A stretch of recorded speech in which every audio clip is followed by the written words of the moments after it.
Ayubowan, Vanakkam, Assalamu alaikum, and greetings to all.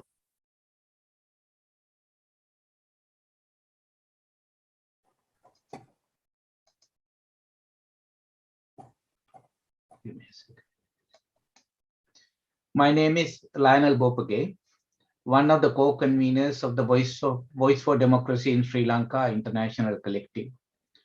I welcome all of you who have joined us via Zoom, Facebook, YouTube, and Twitter. This webinar is being conducted from the traditional lands of the first Australians, the Wurundjeri people of the Kulin Nation, who are the traditional custodians of this land. We pay our respects to their elders, past, present, and emerging, and the elders of other communities. In May this year, the government of Sri Lanka banned imports of chemical fertilizers, pesticides, and herbicides by an extraordinary gazette notification, ostensibly to change the country's agriculture sector to 100% organic. The cost of the annual fertilizer imports at the time was about $400 million. 90% of our farmers are said to be using chemical fertilizers, with those growing rice, rubber, and tea heavily dependent on it. Most of those involved in agriculture, farmers as well as experts, were intensely critical of the ban and the way it was implemented. Farmers stopped cultivation and protested. Prices of agricultural products almost doubled. And last month, the government breached its own ban and imported potassium chloride, alleging substandard chemical fertilizers were being imported. Later, the government admitted that the demand for nitrogen content for the agricultural needs of Sri Lanka cannot be met entirely from compost manure produced domestically. This week, the government has lifted the ban on chemical fertilizers, at least partially, and permitted the private sector to import again. What a tempestuous and chaotic 6 months it had been for Sri Lanka's farmers and food security. Agriculture is a vital sector of a national economy. Since the beginning of the 20th century, technological progress over the millennia, such as mechanization of agriculture, the use of chemical fertilizers, and plant genetics, have resulted in increased per hectare yields and incomes. The present-day farmers feel liberated from the labor-intensive techniques of traditional farming. Yet the quality of the land declines over time. A return to traditional farming is no longer possible. The ethical consumption demands of better off consumers often drive the promotion of organic farming. Many affluent consumers consider organic foods to be healthier and organic agriculture to be more environmentally friendly than conventional farming methods. These perceived benefits are influencing food and agricultural products almost doubled.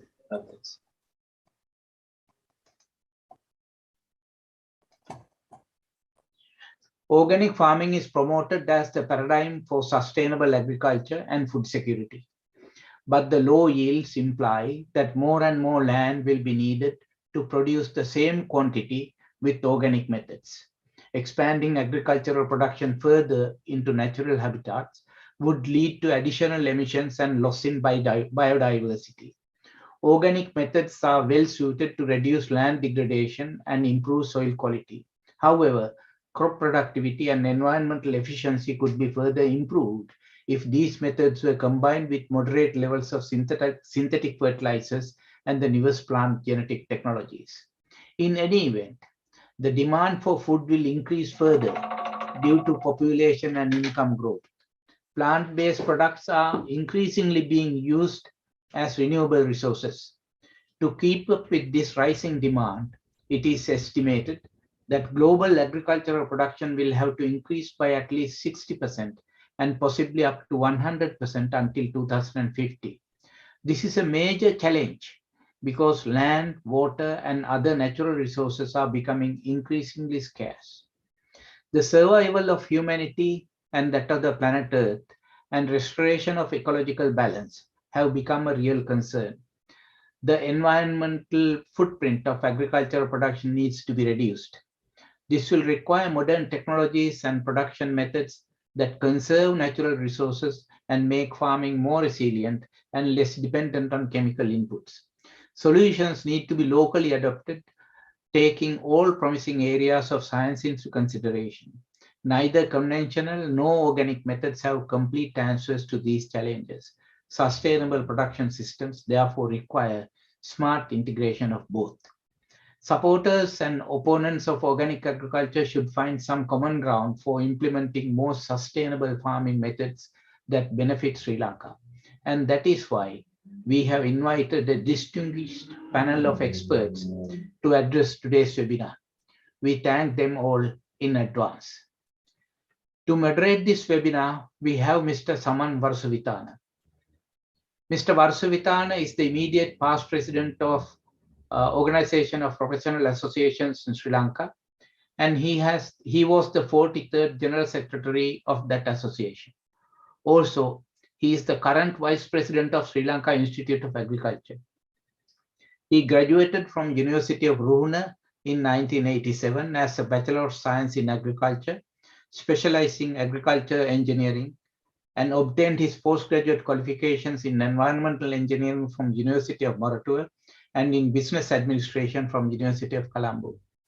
He is presently a plant protection and environmental health consultant and the chairman of John Piper International Private Limited, a leading pest management and environmental service company. We thank him for taking the role of the moderator of this webinar. Mr. Warusawithana will now take over the discussion session. Thank you. Thank you very much. And I hope that you all can hear me well. Let me once again welcome all of you on behalf of Voice of Democracy in Sri Lanka, Dr. Lionel Bopage and the colleagues. And I'm thankful the Institute and the Dr. Bopage and the colleagues for inviting us for this important webinar today. As Dr. Bopage mentioned, ladies and gentlemen, in the opening remarks, he mentioned everything in a nutshell about the current situation of the country. Sri Lanka, being an agricultural country, now have reached the food self-sufficiency in staple food, that rice, about a decade ago. We have been maintaining it. If you look at the past, our history, that in the earlier, in the 19th century, our population was around 6 million. Today, we have 21 million people living in this country. And the challenges are quite different. And today's topic, Sri Lanka transitioning to totally organic agriculture, opportunities and challenges. And we have invited there are three specialists in this area who can talk about this matter. And it is Professor Buddhi Marambe and Professor Saman Seneweera, Professor Dharmakeerthi. Professor Saman Seneweera and Professor Dharmakeerthi are specialists in their in the fields of plant nutrition. We believe that plant nutrition is the most important fact that we have to talk about in specialized areas. And Professor Buddhi Marambe is eminent professional in the agriculture field, can speak about the overview of this matter. So now, without taking much time, and again welcoming all on board who have joined the webinar online in various countries, including England, Australia, Sri Lanka. Welcoming all of you. Let me first introduce about this today's topic and the first presenter. As Dr. Lionel Bopage gave the background information about the in his opening remarks, so that I don't want to spend time on speaking in that. However, our first speaker, we are going to talk about whether we have the potential of transforming into 100% agriculture. I believe the policy that the government is thinking about is mainly came from the ever broadening trade deficit of the country and the foreign exchange crisis. So as an alternative, actually they are trying to mitigate, government has to mitigate this situation. They resort to many things like import ban of vehicles and so on and forth. But maybe the advice is given by the advisors that agriculture inputs, if you ban the agriculture inputs, especially the synthetic fertilizer and agrochemicals, plant protection chemicals, that will be the solution for that. That must be the reason, one reason. And at the same time, when this government gave the power, the manifesto especially says about the transforming this government, the agriculture into 100% organic or green agriculture within 10 years time. So they were trying this alternative, that is the banning. At the same time, we must have heard the many lobby groups, and there are perceptions and media giving the publicity about the Warusawithana ahara, the non-poisonous foods, and especially the CKDU, that is chronic kidney disease, that they think the attribution attribute to the fertilizer and agrochemical residues in their food chains. So with that context, actually, it is the right time to talk about this and clear our doubts and myths. And I think we have three eminent personalities who came forward to talk about this matter. The first speaker, Professor Buddhi Marambe. I have to introduce him. So I'll take time to introduce Professor Buddhi Marambe. See the limelight these days. Professor Buddhi Marambe obtained his BSc degree in agriculture from the University of Fertility in Sri Lanka, and a master in agriculture and a doctor in agriculture from the Hiroshima University in Japan. He has more than 34 years experience as an academic at the Department of Crop Science of Faculty of Agriculture, University of Fertility, Sri Lanka. His research interest includes weed science, climate change, and food security, with more than 150 research publications. Professor Marambe has also won the Presidential Award and National Research Council Merit Award in Sri Lanka for scientific research. Professor Marambe is the chairman of National Invasive Species Specialist Group and the member of the National Expert Committee on Climate Change Adaptation of Ministry of Environment since 2012.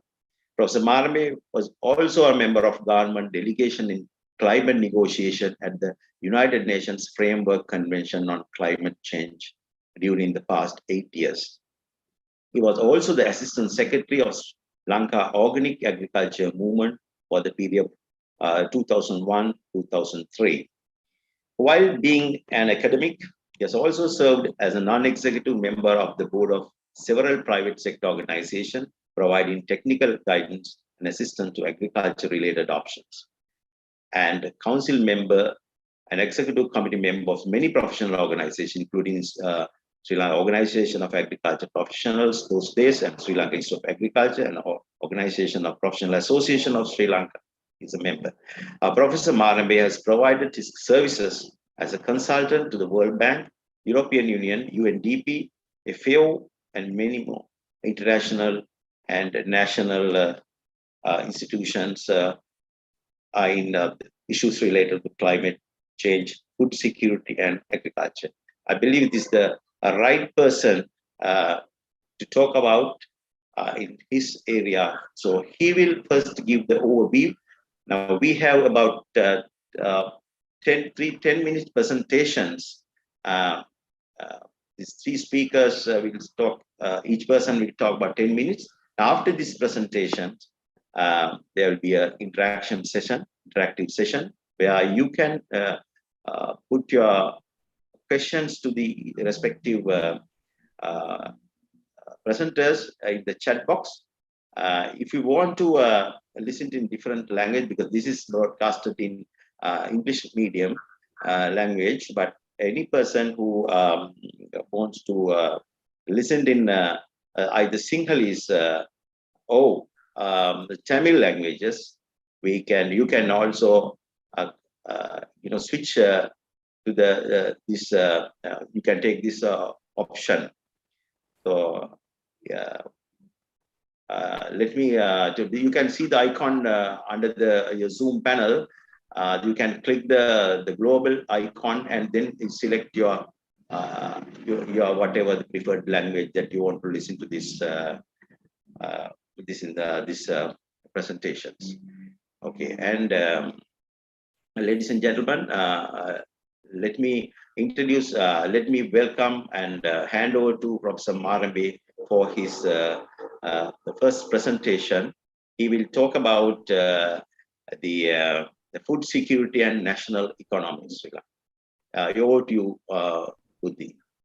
Thank you very much, Mr. Saman, Warusawithana, and thank you very much, Dr. Lionel Bopage and colleagues, for inviting me for this very important occasion.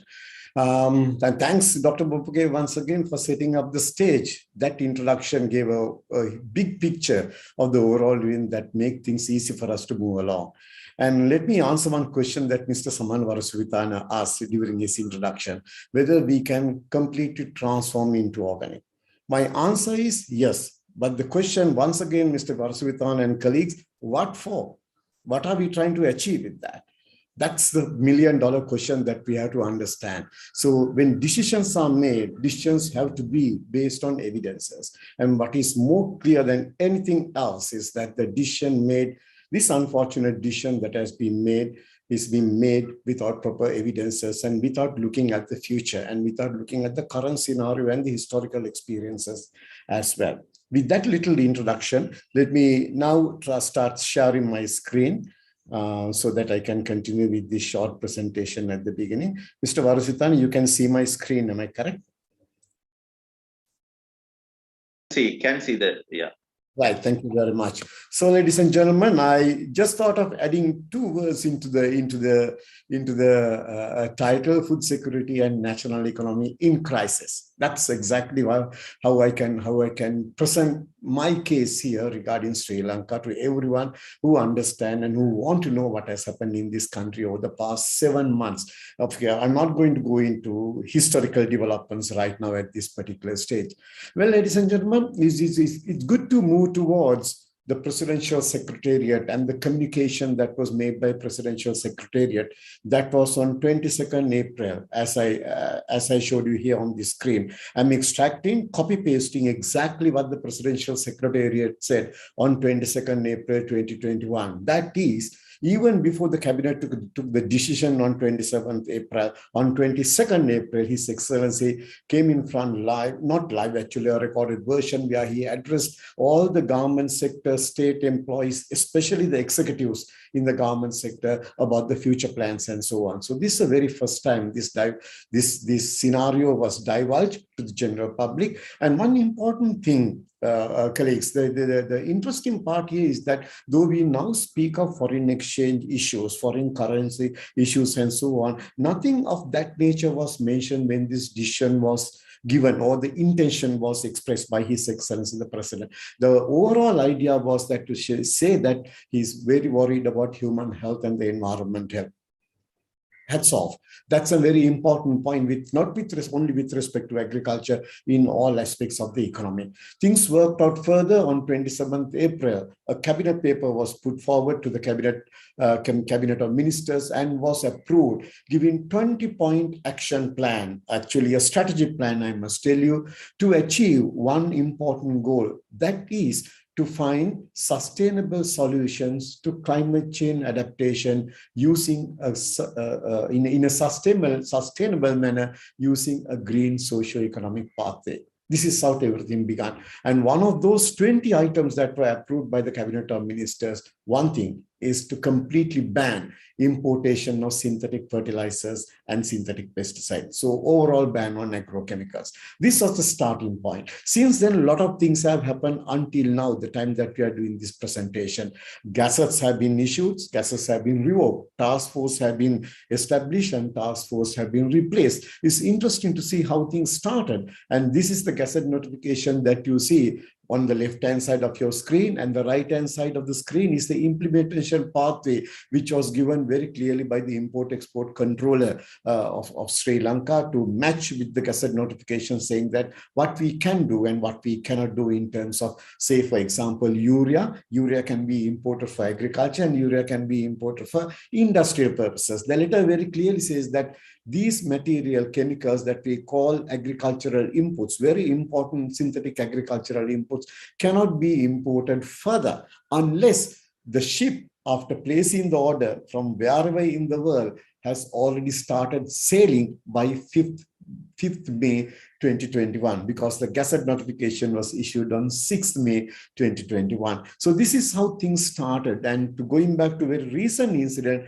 when the government decided, well, the private sector is going to import pesticides and agrochemicals, other fertilizers in the future, then this gazette will have to be revoked, or a new gazette replacing this will have to come into effect, issued by the Ministry of Finance. That's the key scenario. Although the Minister of Agriculture informed the general public about the cabinet decision to go back, at least partly, as Dr. Bopake quite correctly said, in terms of using agricultural inputs in this country. Now, this is regarding the history of gazettes. And there were further gazettes were made to establish task force. You know that on 10th May, soon after, just 5 days after issuing this gazette, on 6th May, banning importation of substances, there was a task force comprising 46 members were established, chaired by Honorable Basil Rajapaksa, now the Minister of Finance. At that time, he was not in a cabinet portfolio or in the parliament, but he was chairing that meeting, and the task force was established. 46-member task force comprising various sectors,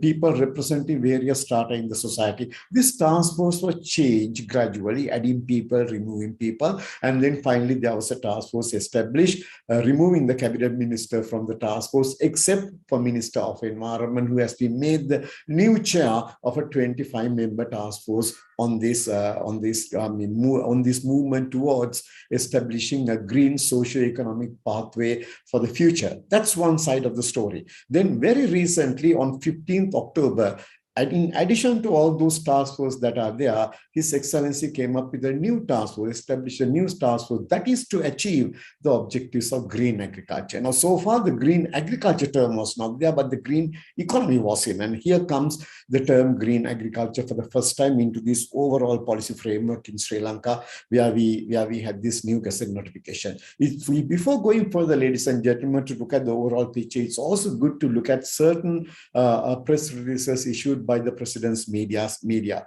When His Excellency went to USA, addressed the UN Food Summit, he was very, very clear to say that hope more countries will join Sri Lanka and support Sri Lanka's bold approach to organic agriculture. He was very clear, very categorically clear in that sense. But very recently, about 5 days ago, there was a statement issued that saying that there's no change in the government policy. It's only green agriculture, and the subsidies will be given only for organic farming. That was very clear in terms of the Honorable Minister of Agriculture's statement as well, quoting a cabinet decision that was taken. I just decided to use these things to set the background. So let's keep them aside, but keep them definitely, memorize them for the time being, because you'll be recalling when I go through the presentation of these changes that we have seen. So change in terminologies, changing wording, changing decisions, and revoking gazettes, with more and more task forces are coming in to address all these issues. When I look at it very, very carefully, colleagues, I really do understand now, realize people have come up with all these ideas,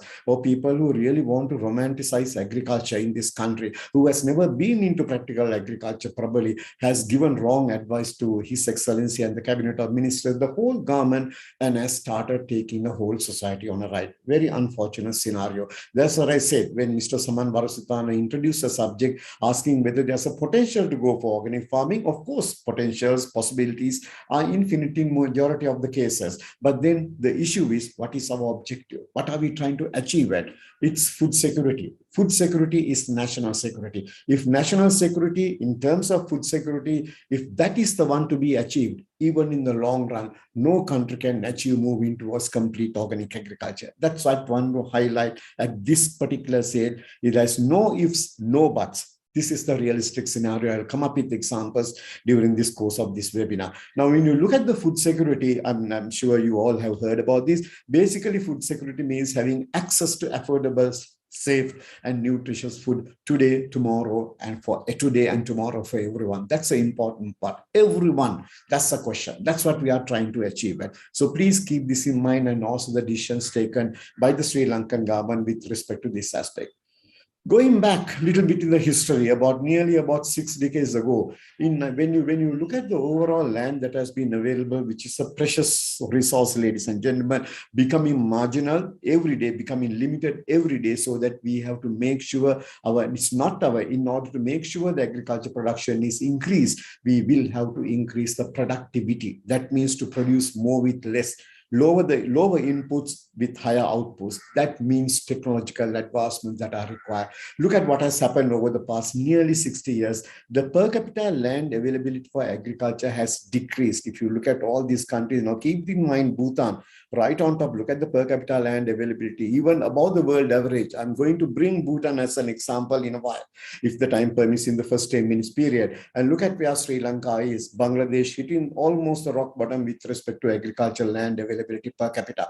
Now, all these things, changes in our environment and surrounding, made us to move into technological advancements over the years, over the decades, and make sure our agriculture in our country as well as in other countries prosper. That's what the countrymen has done. We are worried about our food security. India is worried about their food security, Bangladesh, and so on. Each country has taken progressive movements forward to make sure their countries develop. So let me come to a point to show you where agriculture stands in terms of at least extent of cultivation, just to give you a glimpse of an idea how agriculture has progressed over the years. If you look at the world land area, it's about 13,000 million hectares. And out of that, about 4,889 million hectares are the agricultural land. And we talk high about organic agriculture, most of the people. Merely only 1.5% of this total agricultural land area is grown into organic agriculture. If at all, if this is a lucrative subject, if at all is going to serve the purpose of achieving food security,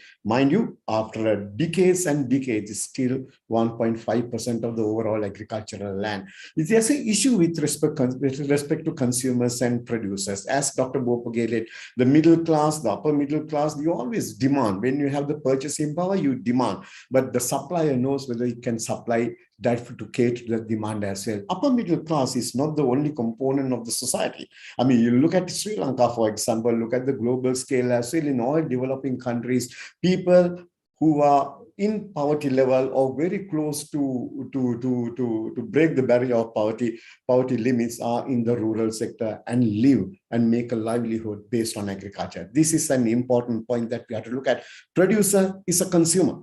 We should not consider producer as a producer. You and me may be 100% consumers, but there are producers who are consumers as well. So make sure the achievements are made. Otherwise, the definition that I showed you regarding food security cannot be met. Now, let me bring an example from Sri Lankan scenario. I could have brought in a lot of information from global, but to give a sense of an idea of what happened over the years, considering the land limitation, considering the other resource limitations, including labor, agricultural inputs, and so on, to show you how Sri Lankan agriculture has prospered, taking paddy, which is our major staple food crop, as an example.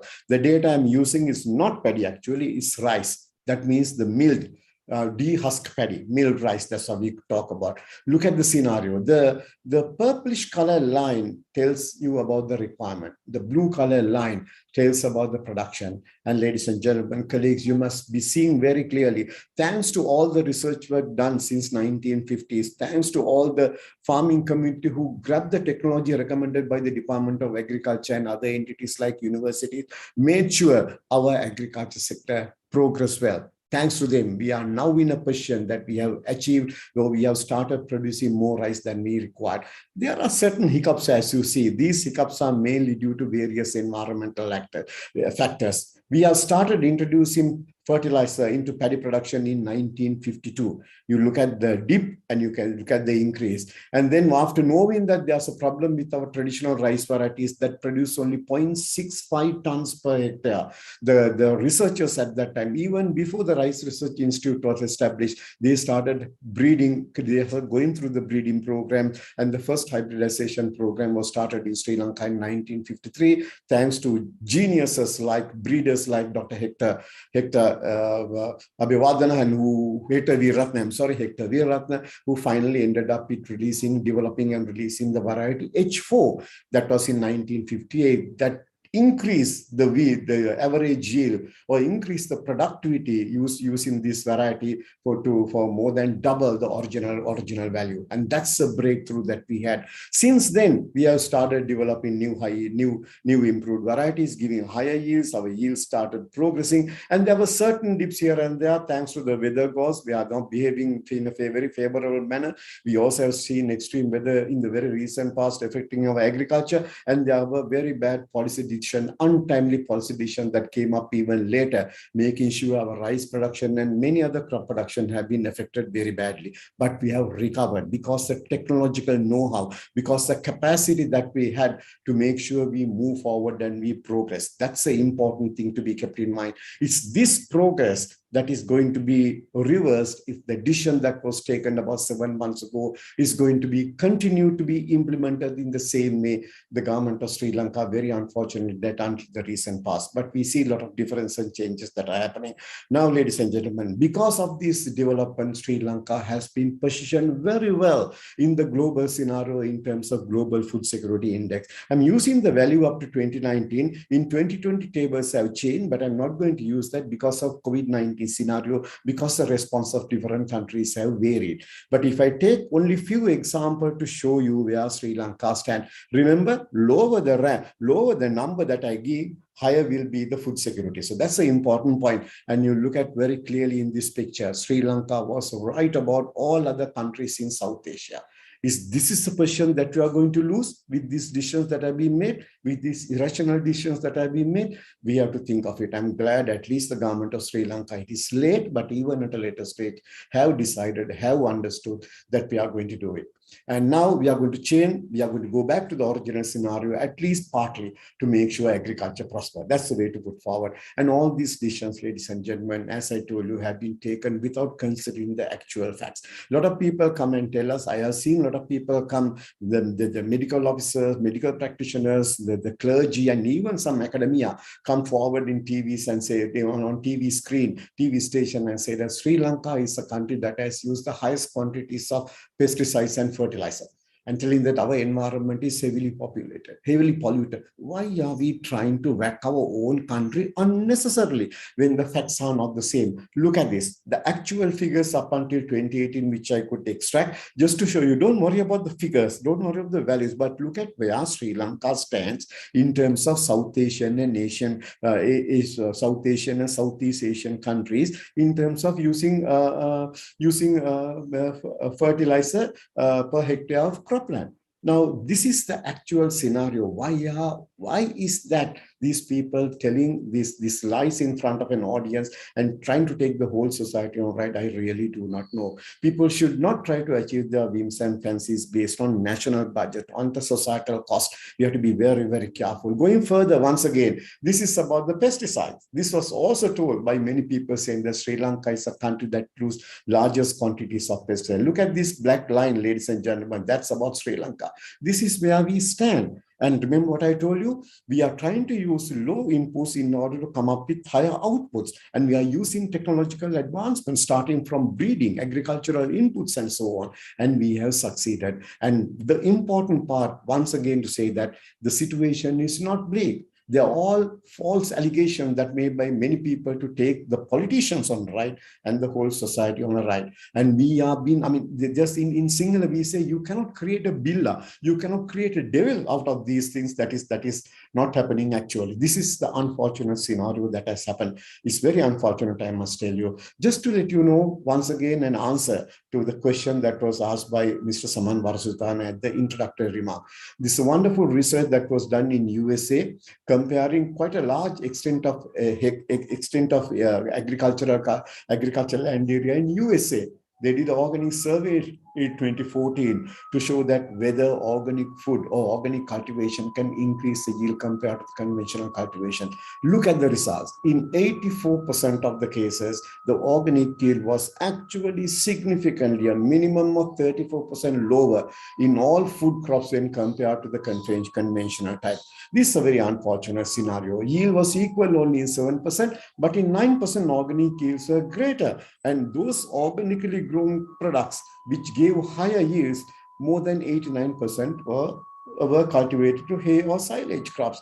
And only the crop that gave a higher yield in terms of organic cultivation compared to conventional cultivation is the fruit and vegetable crops. This gives a big message. If you want to grow organic, there's always to select. You do prioritization, select what you want to do what we can do best, and make sure the agriculture prosper in different ways. I'm not blaming organic agriculture. It's like a religion. I mean, you have to do it. I mean, it's a foreign exchange journal. And there are people that have been in Sri Lanka who have been doing organic agriculture for ages. They are doing it right now, and they will continue to do so as well. So let's support them. Let them continue. But remember, this is national level food security that we are talking about based on our own production. We do understand food security can be made by the local production and also importation. If we try to maximize the contribution of agriculture to food security, then the import cost or import bill on food imports is going to be less.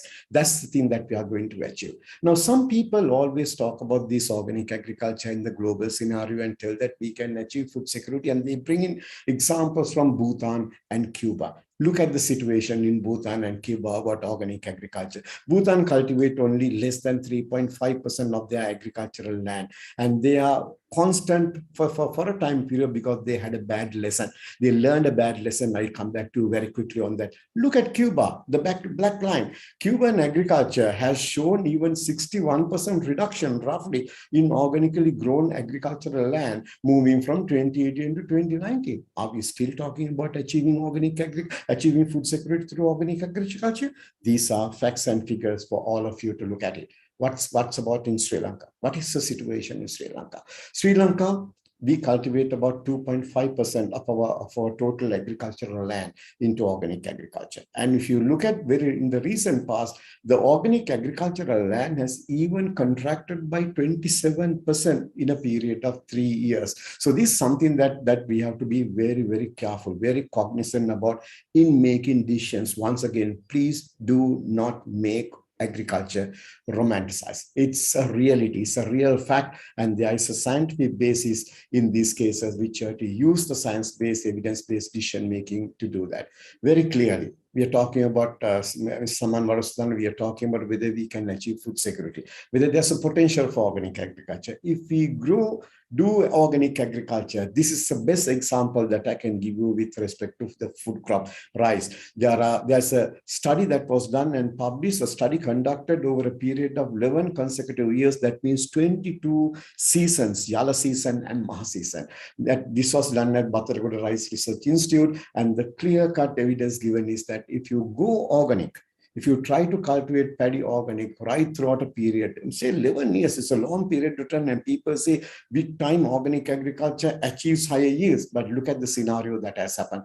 The yield reduction of 21.5% to 33% is imminent. Based on this information and so on, the Sri Lanka Agricultural Economics Association did a wonderful calculation using all available information, not only factoring the fertilizer, but also factoring in the pest and disease control as well.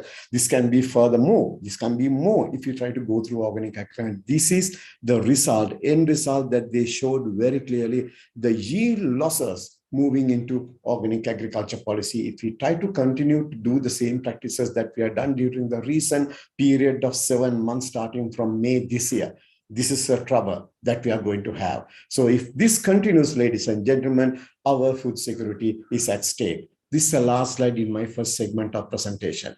We were worried about our foreign exchange because I'm talking about our economy. We all know Sri Lanka is moving ahead with a very thin budget margin. And these are the foreign exchange earnings that we have usually in terms of annually. If this is going to get affected, ladies and gentlemen, our economy is in trouble. We know the tea has got the impact. Tea has started feeling the hit out of losing fertilizers. That's why the government decided about a month ago to make sure urea is a buzzword for people not to be using in the most of the cases, but they decided to import about 98,000 metric tons of ammonium sulfate to support the nitrogen requirement of the tea crop. 60,000 metric tons, the orders have already been made. And for the remaining 38,000, hopefully we'll see if things are happening in January. So in my first segment, the most important message that I'm going to give you is that you cannot achieve food security in terms of by using total organic agriculture in a country. You may do it in your backyard, but not in a country. And your whole economy will be in a reverse gear if you try to move along your agriculture sector, your production sector, especially into organic. Thank you very much for the first opportunity given. Thank you, Mr. Saman Warusawithana. Thank you. Thank you, Professor Buddhi Marambe, for your excellent presentation. I let you have a little bit more time because it's so interesting. I thought of compensate with the next band. However, the take-home message is very clear because all these facts you mentioned is actually with the referred to a source, and it's not the opinion; it's the scientific facts. You express that. So our perceptions, we also think that through that it can be transformed 100%, and we understand the world scenario. What your presentation says, even the countries went for Bhutan and Cuba. That is those are the good examples. But the perception and information given is, something that we have to critically analyze, critically thought of. And thank you very much for this information. It is an excellent presentation. And what we can understand is the recent research on rice, it is 21 to 33%, is a remarkable yield loss, and definitely we will go below the self-sufficiency in case of such situation, in case of using this. So these are the facts I think the policymakers should have in their hand making decisions. So I will next present. We are moving to actually the more specific technical side, because the plant and the soil is there to feed the plant.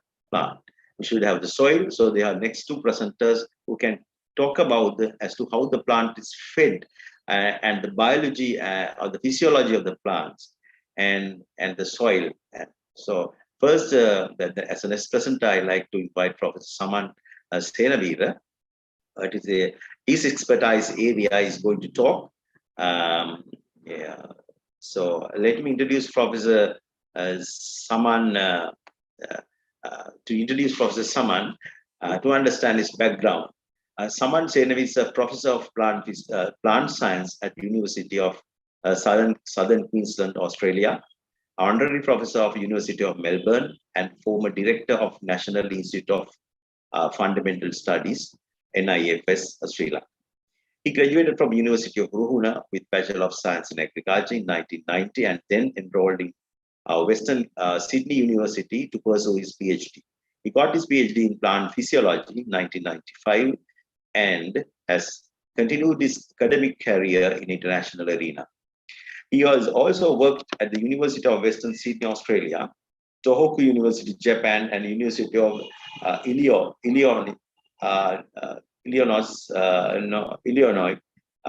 and Chicago, USA. Professor Seneweera's research focus is on understanding the impact of climate stress on the physiological processes of plant, aiming to mitigate stress, improve the quality of crop yield potential. His research also focuses on the plant nutrition physiology, aiming at improving the quality such as protein, iron, and zinc on the cereal crops. So he has the right background, I believe. In his work, Professor Seneweera uses cutting-edge scientific techniques, including genomics, and to identify new physiological traits of developed climate-resilient crops. To date, Professor Seneweera has supervised more than 30 PhD students internationally, and he's an editorial board member, the many journals, and also the review for large number of journals like Nature, Plant Physiology, Plant Cell and Environment, and New Phytologist. Professor Seneweera has also published more than 200 research articles in top-ranking journals, including Nature and Science. He has a high index of 39, over 5,000 research citations. So the high citation index he has, 39th rank. Professor Seneweera was ranked first in the area of agriculture, forestry, and the plant science in recent AD scientist rate in Sri Lanka. And he was also the rank of top second 2% global scientist by Stanford University in 2020. Professor Seneweera has been a keynote speaker at numerous international conferences and has received numerous awards, including Australian Prime Minister's Award in 1997 for a breakthrough in climate change research, the University of Melbourne's MSLE Research Excellence Award in 2011, a Japan Society for Promotion of Science Fellowship in 2001, and Japan Science and Technology Fellow in 1999. With that background, I believe that he's at the right background to talk about the plant nutrition and through this green movement, organic manure, where the plant can survive and we can give the expected yields and so on and so forth. So talk about this subject specifically, where the right person was come on board. I invite Professor Saman Seneweera to take over for next 10 minutes for your first presentation. Thanks. Over to you, Professor. Thank you very much, Mr. Saman Warusawithana, for wonderful introduction. And I would like to share my presentation first, if you don't mind. Okay.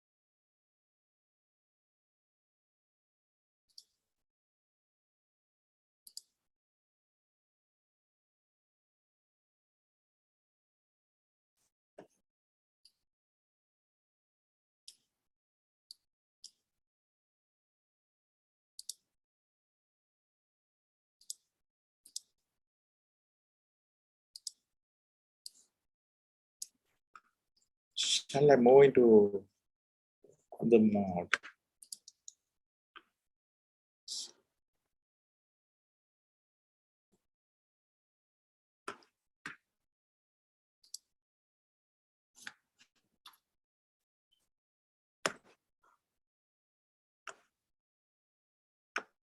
Yeah, we can see your slides.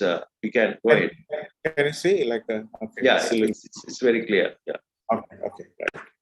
So now it's in a slightly different mode because my setup is slightly different to the U one. Is it okay to go in this mode? This is okay. I believe that is okay. So comfortable for. Yeah. Okay. This is comfortable for me because otherwise the whole thing panel shift into something else. Yes. First of all, I want to thank Mr. Lionel Bofage for organizing such a wonderful meeting and bringing all people who are interested in globally into this context and discuss about Sri Lankan issue of the organic fertilizer, and also Mr. Saman Warusawithana for such a wonderful introduction. And special thanks goes to Voice for Democracy in Sri Lanka, and they are taking the great initiative in a various issues, not only the organic fertilizer issue and various issues when we have here. So they are very keen and they are actively involved and taking up those issues.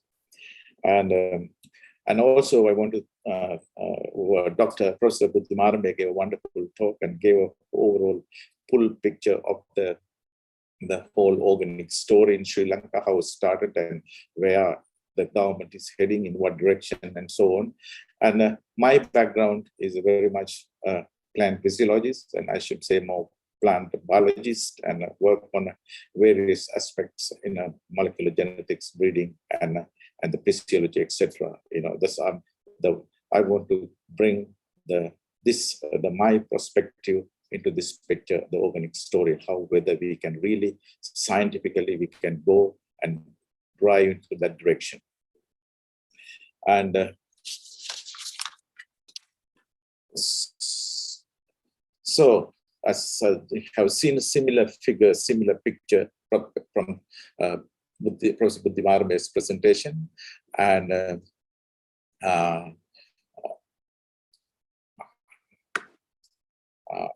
then so you can clearly see that how the population grew since 1950, and it was like around 8 million people in Sri Lanka.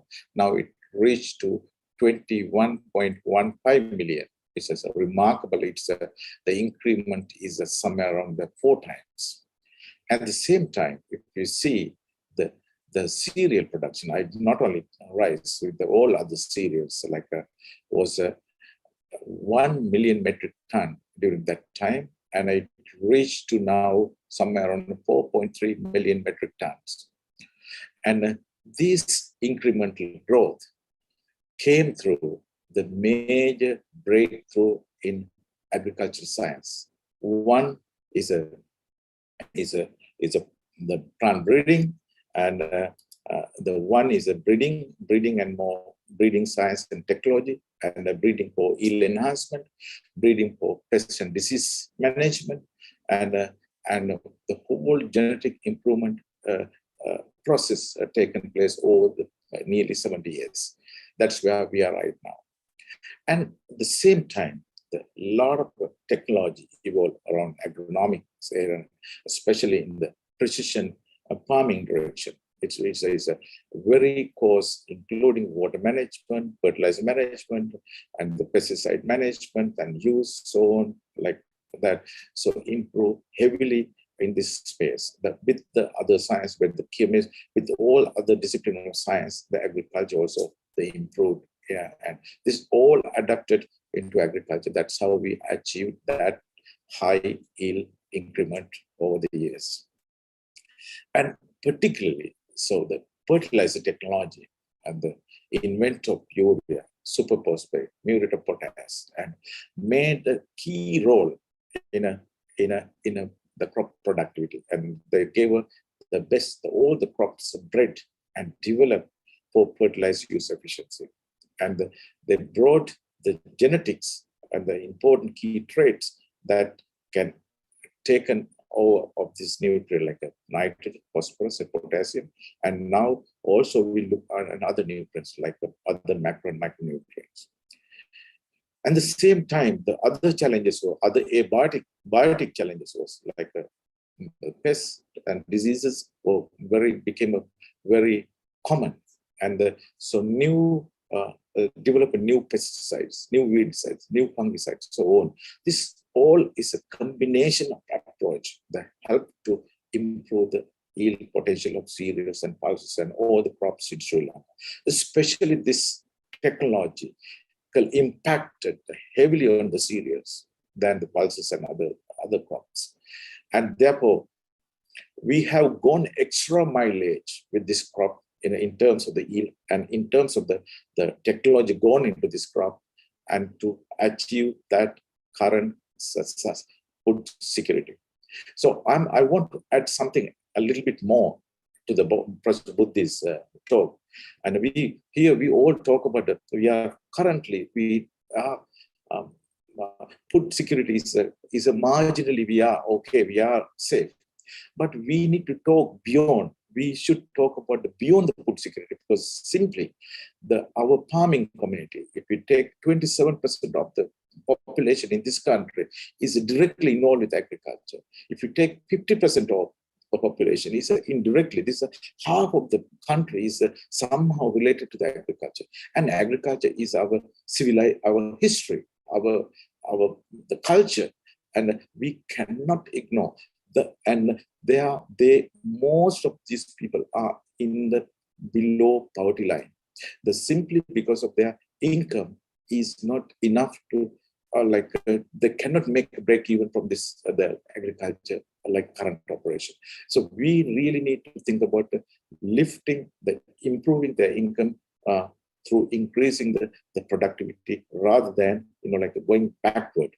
And so this is where we need to really intensify the technology and science, and also the science we should use in a precise and sustainable way. And organic fertilizer is again, when it comes to we know, it's Professor Dharmakeerthi will talk about more. It's a soil amendment, and when organic fertilizer goes into soil, the organic materials, it need to go mineralization, and that's how the nutrients make available to the plants. And so this need a range of conditions, and there got to be right temperature, right water, right oxygen availability, and the microbes at the right level. Those all things should be to have a right composition. If we don't have all these things, the nutrient availability for plants will be withheld. And that's the biggest problem in organic. If we go organic, we cannot manipulate nutrient requirement of plant for a given time period, because the plants also depend on the nutrient in a developmentally regulated. Let's say, for example, the flowering time you need different nutrients and different ratios, and the tillering time you need different different ratios. And for example, nitrogen requirement of the plant at flowering and the tillering is different. Those are the it's a fine control of nutrient required, during the. So with organic inputs, it's very difficult to do, because simply those nutrients are fixed in organic system, and its quality control it's extremely difficult. And also other way that with organic, it's very important to get organic back into the soil. But again, I'm talking about going 100% organic is extremely challenging. Then getting organic and also improve the soil structure and the water retention and so on, and the facilitate nutrient holding capacity, etc. Is again the organic manure is not a fertilizer; it is a rather soil supplement, and the plant it cannot give the correct amount of nutrients that plant require for the growth and achieve the maximum yield potential. When it comes to the mineral nutrients, are mostly driven from inorganic iron in the soil, and the roots are the primary organelles that can take those nutrients, because the plants evolve to take nutrients from roots, not from the leaves. But in the minor amount of nutrients can be taken from the other parts of the other organs of the plants, like leaves. And the numerous biological activity in plants depend on the minerals and nutrients absorbed by the roots, and also their allocation and distribution play a crucial role in plant growth, development, and the quality of the any given crop plant. If, for example, if you nitrogen, if you don't receive the correct nitrogen in the right time and during the grain filling, the nitrogen allocation to the grain substantially decrease, and therefore the protein and the protein quality are going to be affected. That's the kind of the impact that if we do not correctly manage those nutrients, will have not only the food security, that also challenge the nutrient, the concentration of the crops and plants, and then their impact on the nutrient security. Therefore, sustainability of modern agriculture is strongly dependent on the fundamental understanding of key nutrient interaction between plant and soil system. So if we do not focus, if we do not consider, if we do not understand, ultimately what we going to have is a catastrophe. Catastrophe in the sense that we will lose the potential, the yield, and there will have an impact on the food and nutrient security in the country. That's what's going to happen. That's what we see right now here. The Sri Lanka has if Sri Lanka go for the total organic, I am sure that according to my estimates, we can support only 10 million people. So we have 22 million people in Sri Lanka. So this will be significant, the major problem in the country, and therefore we really need to, government really need to rethink and to address this issue. If we're organic, if we go, there will be major disaster, major issues in the food and nutrient security in the country. I want to show you some fundamental aspects of this nutrient issue. And this figure, if we look at closely, you can see the 16 nutrients the obtained from soil here: nitrogen, potassium, calcium, magnesium, phosphorus, sulfur, etc. The macronutrients, they need large quantity. These are the micronutrients. These are like chlorine, iron, boron, manganese, and so on. Every nutrients plant need. Right? If you use organic material, and so we miss out some of this thing. And if we continue to use, we continue to miss out this will have a huge impact on the productivity and the quality of the crop plants. And so you can see this is also very important, these ratios, this nutrient ratio, this shift from development stage to stage. So for example, flowering to maturity to, seedling, all the stages, this requirement switching. But with organic matter, organic carbon, it's a fixed thing. You cannot manipulate these numbers, the way the plant need. So this is a fundamental problem that we have. And if we go organic, we cannot rectify this issue. We cannot, it's a definite, there is the catastrophe in the production system, and it will decrease significantly. And therefore this is a simple reason why we propose that this is impossible to do. And this is something, the fundamental for the plant nutrition and plant physiology, and without ignoring this concept, so we cannot go into organic to address the food security. And what I want to say is that plant knows one language. Plant, it doesn't matter you provide organic or inorganic. Plant knows is the inorganic language. They know the nitrogen, phosphorus, potassium, that very specialized. Plant has a specific system to absorb, active and passive transport uptake systems to take this nutrient. There is no other way. There is also a little bit of nutrient can be taken from the leaf. That is very minor compared to root, because root evolved to take nutrients from that particular system. And this is another classic example, like a comparison between organic fertilizer and inorganic fertilizer. So if you look at, this is a little bit to high side, 3.5 nitrogen, organic fertilizers, phosphorus 1, and the potassium 2.5. This is a ratio. And the organic mineral fertilizer, this again low, but is a NPK. If you use the nitrogen as urea or ammonium sulfate or superphosphate for P and K for muriate of potash. So this is a very high concentration of N and P, K. We can manipulate this ratio. This 15-15. We can change anyway, and we can provide the plant requirement very precisely.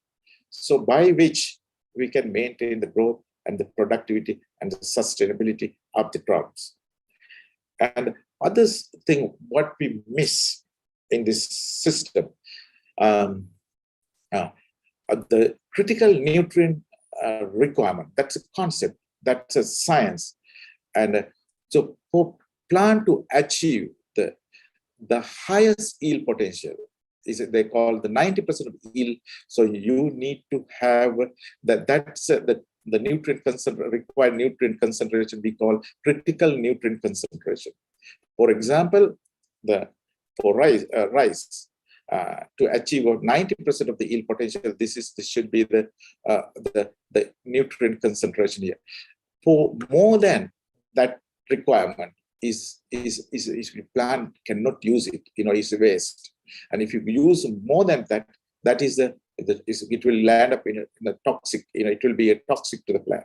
So what I want to say is that this is the very important area of the nutrient. This is the area we should maintain nutrient concentration, specifically here. If you do here, this is a linearly, the yield and the nutrient concentration plant linearly correlate. Here, the start to slow down. That's a point of a deflection is the critical nutrient concentration. This apply for all the 60 nutrients. So it means that if you completely control these things, we can achieve the high yield potential. Not only the high yield potential, we can achieve the environmental sustainability, and there wouldn't be any environmental pollution like nutrient leaching into the soils and escape to the atmosphere, etc. So these are the things we need to. This is something we should think in Sri Lanka. Like this is something develop the soil and plant-based nutrient analysis to use the nutrient management. This is, I think, rather than going to invest, rather than going into the organic agriculture, if the government put an emphasis and investment to do these things, we could have achieved great high in the food security as well as the environmental sustainability. So, for example, if you take in rice, like as said here, this is the nitrogen application rate, for example. If you see here, kilogram nitrogen per hectare is around 130 nitrogen and the kilogram of nitrogen, then which we can achieve 90% of yield potential. This is the critical nitrogen requirement. This is the best economical yield that can achieve for that given amount of nitrogen. So this is something something we need to have this understanding. Is organically, if we go, we cannot do this thing, cannot fine-tune those requirements. And I also want to show that in our agriculture system, major production of biomass removed from in every cultivations from every season. So we need to get this back into system, otherwise system will not survive. So for example, if we take rice, the rice required a large quantity of nitrogen, phosphorus, and potassium, as said before. To make 1 ton grain yield, 1 ton of grain yield, you roughly need 15 to 20 kilogram of nitrogen and need 2 to 3 kilogram of phosphorus. So 15 to 20 kilogram of potassium. This is the quantity. If you make 1 ton, if you make 5 ton, you need to have five times of these things. If you remove from the particular crop field, we need to replace. So without replacing this amount, it's very difficult. It's again, I want to say, organically, it's very difficult to replace these nutrients, and the quantity that required is very challenging, and it is near impossible. And So as I said in the before, it's the best way is to set up the mechanism, set up the system to soil and plant analysis system. And based on this data, so we can really precisely 16 elements can be mapped and can tell to what concentration should go into the agriculture system based on the soil and plant. And by which we can, I'm sure that we should be able to cut down nearly at least close to 50% of the chemical fertilizer used today. And so this is something we should think about. Like if we take, for example, if the recent fast you brought the organic fertilizer from China, that big shipment, and also the nano fertilizer from India. So there's a huge bucket of money had gone to this one. We could have established this mechanism with that money, and we could have smoothly run this operation without complicating whole process. And that was, I think, that there was no right advice, right directions to take the country in this direction. I think that's what we felt that not happened in last 6 months or 8 months. And what I want to say is that plant breeding point of view, so we have improved yield significantly and developed resistance to many pests and diseases, and develop resistance to biotic and abiotic stresses and water deficit. And that's how we achieve really high yield potential, somewhere around like 5 tons per hectare. And so this is the technological the technology had gone into these plants. The plants, what we see today, is different to plant what we have, what we had in the 1950s. So we had taken the huge breeding effort, and also we have used the radiation technology to develop a mutation libraries and so on. We have taken all those information to the breeding program, and we have used the hybridization technology and the mass selection, the process. And this one is this being like a very instrumental in 1980s for the breeding programs, and also recently the CRISPR-Cas9, like very recently as used in a genetic engineering, which is not considered as a genetic engineering, to improve the crops, and like a genome sequencing and so on. A lot of technology gone into this, to improvement of the crop what we eat today. And Professor Saman, can you kindly look at the chat box also as well? And time. Anyway, we are going to move this structure a little bit of a change. Then you can take your time for the first presentation, and we'll take time from the second round. Have a look at the chat box as well while you are going on. So this so up 2 slides, okay? Is that right? Is that, yeah, go ahead, yeah, please. Okay. So have the look at the chat box as well. Okay, right. So this is what I want to say is what else is gone into this one. There was a whole generation of science gone into the plant breeding, and now is phenotyping and the genotyping, transcriptomics, proteomics, and all omics have gone into this one for the crop improvements. And what we need is like what we see today is something like this, and it's the latest of a jet line we have, like a plan. And we compare with the first aircraft built by the Wright brothers. Like if you see the plans in like 100 years or 70 years, it's like this. So how we run a jet liner without a jet fuel? And my question is, at that time we could have run this the first aircraft with maybe kerosene oil. It is a technology that we cannot go back. And we need to move forward. And if we do this change, we have to put in the reverse gear and go back a long way, and we cannot come back again. So it is we have to change the decision. We need to come back. We need to compromise with the organic and inorganic, and we should move forward. Thank you very much. I will stop here.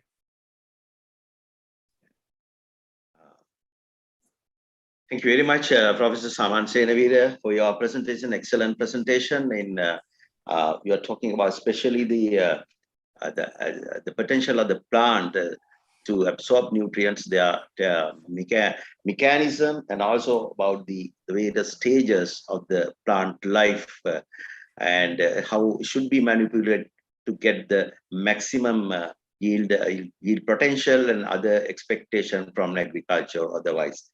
So it is the science, the technology that you can face these challenges. The answer is with the science. So it is there, the technology is there, and the utilization of that technology is the most important thing. But we have to look at it a very optimistic manner to utilize it without disturbing the balance. So we got the idea of the about the plant nutrition, nutrition management, how far the technology been developed, and what level in Sri Lanka we are, and a lot of things to do future. And let's go back to, we can come and have the discussion later on. But let me give the next presenter the chance to talk, present his main presentation. That is he's Professor Saman Dharmakeerthi. I want to give him introduction. Well, he will talk about the plant nutrition again related to the soil, because he's a soil specialist. To introduce Professor Saman Dharmakeerthi, Professor Saman Dharmakeerthi is a professor in soil fertility and nutrient management, and University of Peradeniya, Faculty of Agriculture in the Department of Soil Science, and he's a US Sri Lanka Fulbright Scholar, as well as a Queen Elizabeth Scholar at the University of Winnipeg, Canada. He has worked in Rubber Research Institute of Sri Lanka for more than 23 years, and as an academic career, another 8 years in University of Peradeniya. Although he is almost altogether, but more than 30 years experience in soil fertility, nutrient management, both in plantation crops and the annual crops. And it's not only academic; he is at the right background in the field of the research, Rubber Research Institute, who has dealt with farmers, planters, and so on and so forth. In addition, he has published 150 articles, of which more than 40 plus peer-reviewed journals. He pioneered in biochar research in Sri Lanka and possesses 2 Sri Lankan patents on biochar production technology. He has received a presidential award for research in 2015 and 2016. Currently, is spearheading a multidisciplinary, multi-institutional research project to reduce chemical fertilizer usage in Sri Lanka under National Research Council funded mega grant. So he has the right background to talk about the organic manure, because he is in the move of to how to reduce chemical fertilizer usage in Sri Lanka. So and background with the soil, being a soil scientist, he has the right background to talk about this subject, specifically with regard to the plant nutrient and whether we can achieve the organic dream. So over to you, Professor Saman Dharmakeerthi. You have basically 10 minutes, but anyway, you can go and make, because I allowed the other 2 presenters to make their initial presentation. So you may also take time, and we can take, compensate from the next session. Over to you, sir. Thank you very much, Warusawithana. In the meantime, I will open up my presentation. I hope you can see my presentation and hear me well. can hear your presentation, can hear you well, and can see your presentation. Yes. Right. And thank you very much for this kind introduction, Mr. Warusawithana. And also at the outset, I should thank Mr. Lionel Bopage and the Movement for Democracy in Sri Lanka for inviting me for this important webinar on fertilizer and plant nutrition and food security issues that is currently happening in Sri Lanka, and also to enlighten you all on some aspects of soil fertility and organic fertilizers. And I would take more time on sort of describing or giving you some insights about the soil fertility. And then we'll come back to, in the next segment, some of the drawbacks that we might have to face when we are using organic fertilizers to improve soil fertility.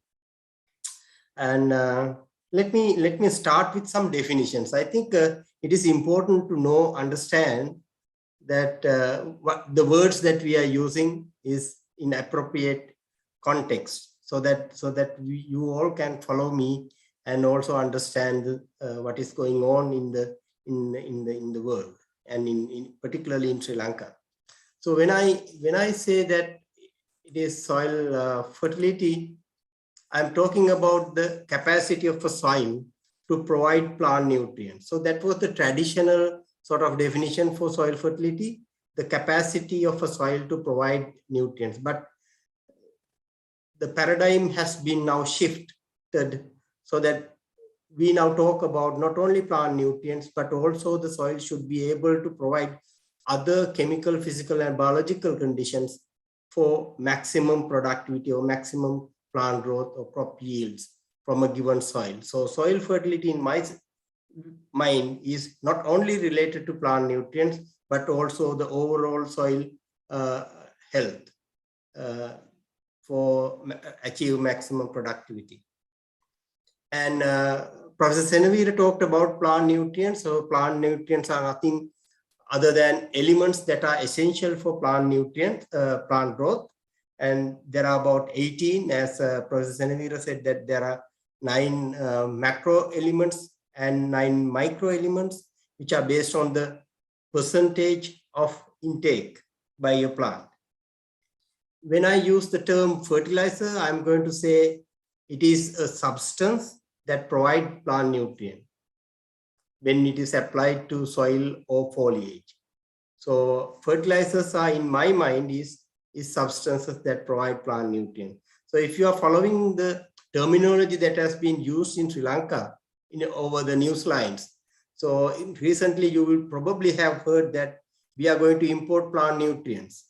And I must say that those are elements. We cannot import elements. We can only import substances.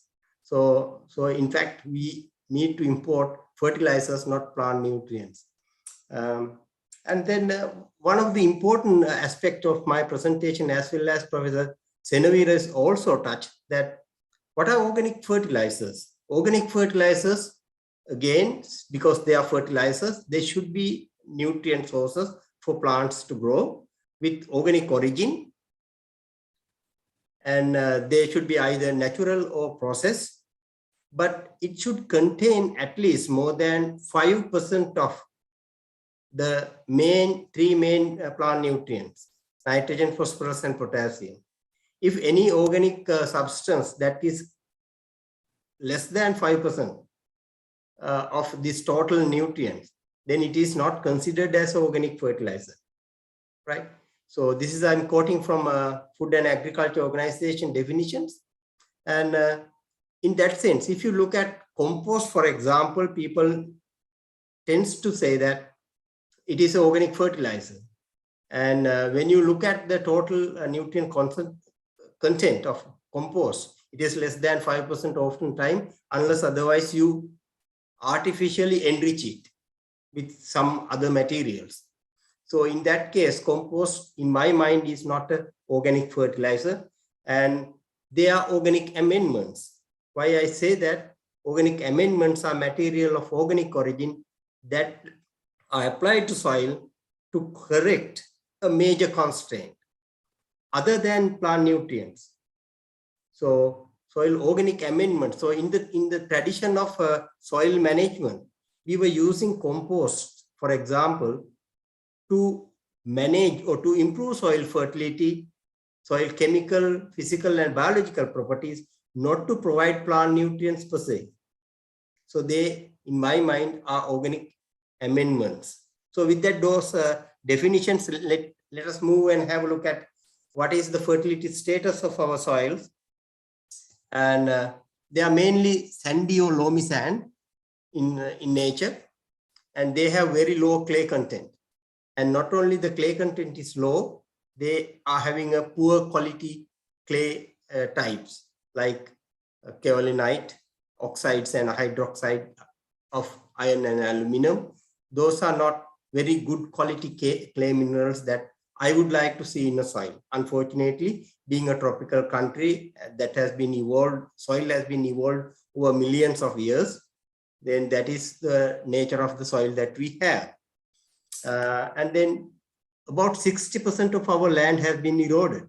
I will come to that point later. And our soils are low in plant nutrients, particularly nitrogen, phosphorus, and potassium.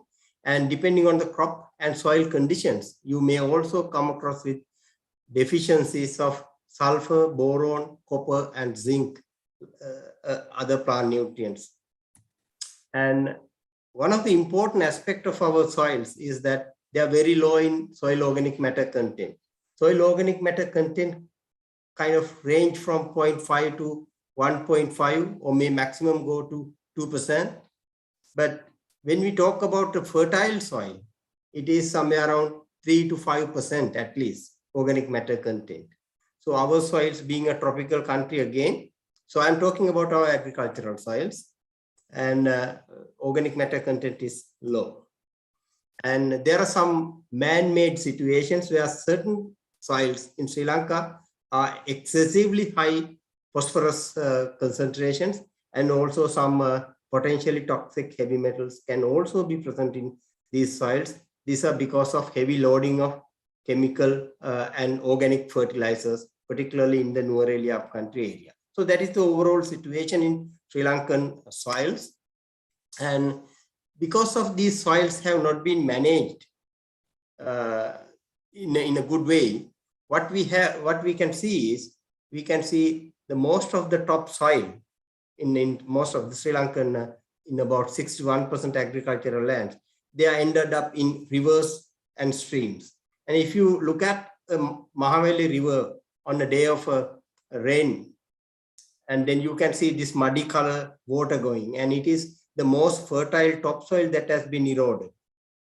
And people have estimated that past 100 years, about 30 centimeters, 1 foot of topsoil have been eroded by now. So we are now ended up with having a very low quality fertility soils. This condition, eventually you will see a situation like this. But if I ask the question again, is this related to chemical fertilizer application? No, ladies and gentlemen, this is due to poor soil management, soil conservation practices that we have been adopted, nothing to do with chemical fertilizer application.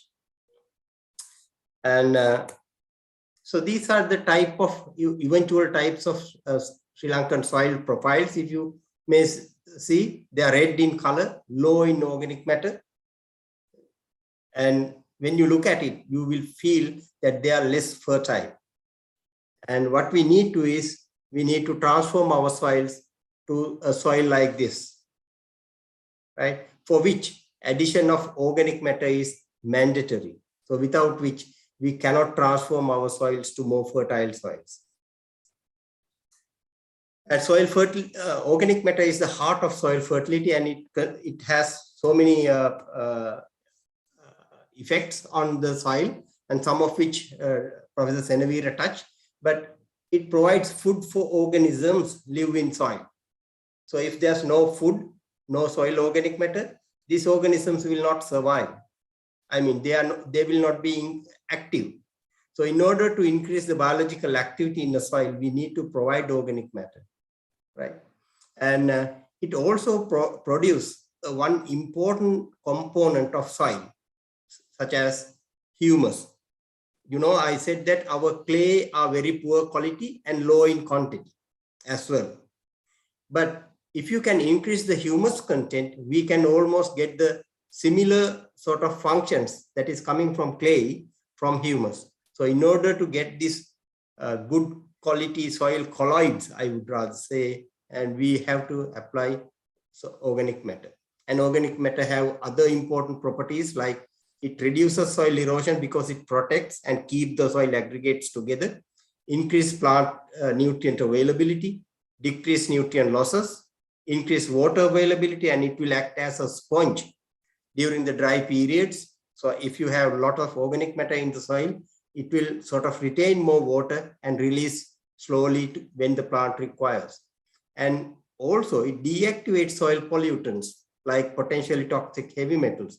They can bind them together in this humus component and make them not bioavailable.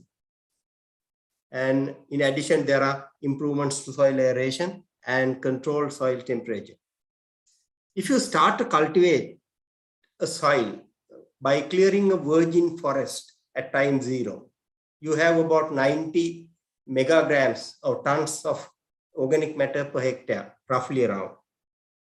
But if you cultivate for about 100 years, this organic matter tends to decrease. Is this because of chemical fertilizer application? No, it is again due to soil erosion as well as the decomposition of soil organic matter by microorganisms, because we constantly turning them out and sort of making organic matter more available for microorganisms to eat and release carbon in it. And now we have realized that this way it is not going to sustain. So we need to somehow or other increase the soil organic matter content, for which we need to apply soil organic matter in quantities greater than that has been removing from the soil. This is not an easy task. For last 100 years or so, we have come to this level. And now all of a sudden, if somebody thinks that next season we can convert into this, it is, I don't understand that argument. Even to increase the organic matter content in the soil by a fraction, it takes some time. I have a long-term experiment at Angunukola Palace Research Station, where I repeatedly apply compost every season, 10 tons per hectare for last 6 seasons. Still, I find the same amount of organic matter content. So increasing organic matter content in the soil is not that simple. We need to come up with different innovations and technologies.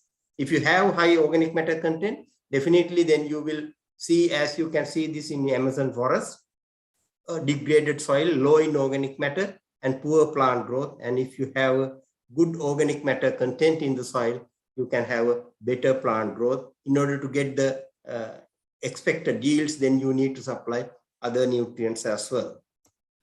So how we supply organic matter, this is my last slide in the first segment. And if I want to increase soil organic matter, because it is an important soil fertility parameter, I would say the heart of soil fertility. So then we need to keep on applying organic materials.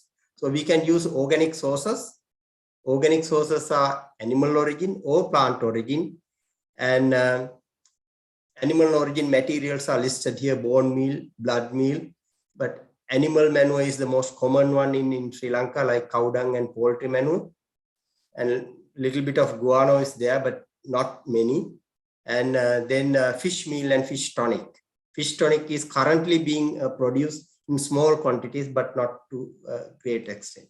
But that will not increase soil organic matter content, but will provide some plant nutrients. Compost, of course, can be used. And then green manure, any green leaves, green material can be added to improve soil organic matter.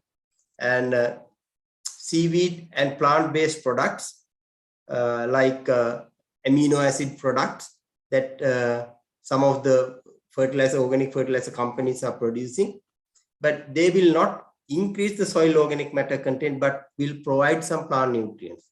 And wood ash, of course, again can be used in organic agriculture, but will not increase organic matter content, but provides potassium to plant. And other than that, we can use organic in organic agriculture some mineral materials like rock phosphate, dolomite, sylvite, and glauconite. Those are natural products. Therefore, you can use in organic agriculture to improve the soil fertility, that is plant nutrients, but not to increase the soil organic matter content. And another category of organic fertilizers are biofertilizers. These are microorganisms. They can be used to increase the nutrient availability in the soil, nitrogen fixers, P solubilizers, and potassium solubilizers. So my message so far is that our soil is poor in soil fertility, and we need to improve soil fertility by adding organic matter. And there are two ways of achieving high soil fertility: by increasing the plant nutrient content, which is important for achieving maximum production, and then on the other hand, improving the soil organic matter content so that the added nutrients will retain and will be available for plants to take up. And that is how we need to improve soil fertility. With that, I will conclude the first segment. And in the next segment, if time permits, I will touch some of the drawbacks in these different types of organic fertilizers. Thank you for listening, and over to you, Mr. Warusawithana. Thank you, Professor Dharmakeerthi, for your excellent presentation on the soil fertility, the soil and plant relationship. Specifically, we are talking about the misconception, the terminology used in the media even, and it gives some, wrong information about the material that we use. Organic fertilizer, organic material, and how should you correctly mention it is organic amendments to give a condition to the soils, I believe, and is an added thing that plant nutrition could be taken in very comfortably to a plant. So it's a must, and he was talking about that our soil erosion levels alarmingly. It's about 60% our soils are eroded, and takes about years, and over the last 100 years that it has been eroded, and our organic material in the soil is quite less, and it's continuous efforts that we have to make more organic material into the soil. Then the plant nutrition will be, it is the support for the absorption to the soil. So our first round of presentations are over. Now I'd like to invite the audience to present their questions to presenters, where specifically you can ask from their respective areas or can shoot general questions. And I also have some questions. Dr. Bopagi, I hope that you also have many questions from your side, asked from these three presenters. So we will make this round open for questions. I cannot see any chat box, any Q&A session, any things available here. If you have any questions, you can present directly to the presenters.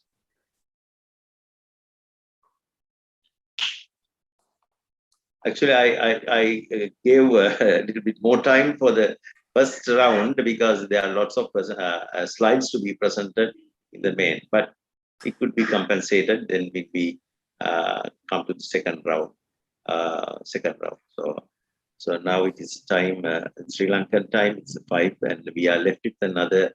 If your original schedule going on, it's another 20 minutes somewhere is left So we can leave this, but leave this time for questions and the interaction.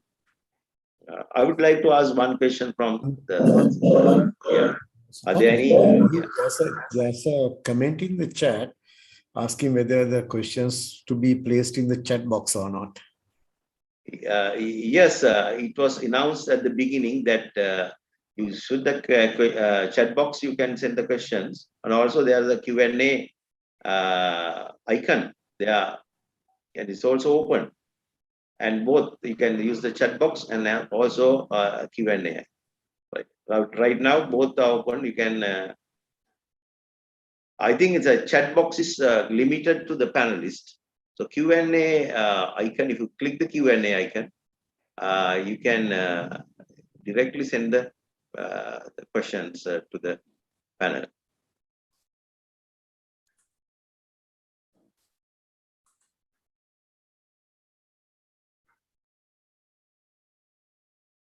Right. So I also have a question from Dr. Marambe. Now, in Sri Lanka, we are talking about the soil health and the most of this kidney disease, CKDU, and unknown etiology is attributed to actually use of fertilizer and agrochemicals and glyphosate. And what we have heard in scientific, even we had made discussions with made the presentation made by Professor Saman Seneweera. The glyphosate is it so dangerous molecule to make that harm? Do you have any global evidence, scientific evidence that scientific arsenic that is caused this kidney disease, and also the cancer rates in Sri Lanka or non-communicable disease is also to say the culprit is the fertilizer and agrochemicals. Do we have any scientific evidence that it is from this source? Recently, the National Research Council also after I believe it's a 10 years long research went on this subject about this, and the results were also out. I think Professor Saman Dharmakeerthi was involving it, but Professor Buddhi can mention, because the perception of people, it is absolutely due to the heavy use of fertilizer and chemicals, agrochemicals. But you nicely pointed out in your presentation that the level of usage of agrochemicals in Sri Lanka and also fertilizer are pretty low levels compared to the region, and also look at the globe. So why is there any such scientific evidence, any research going on, any results promising things have come up for you to prove that there is such toxicity is there to cause such diseases globally or Sri Lanka? Yeah, then thanks, Mr. Warusawithana. And I'm sure other resource persons will add to what I say. The important part is we deal with a lot of chemicals in our day-to-day life. It's basically we are looking at chemistries. Okay. And anything that goes beyond the required level, if you take in something beyond the recommendation, that's going to harm us. In other words, there's a popular saying that dose make the poison. And that's dose will make a medicine or the same chemical a poison to a human being or to an animal or to any organism to that effect.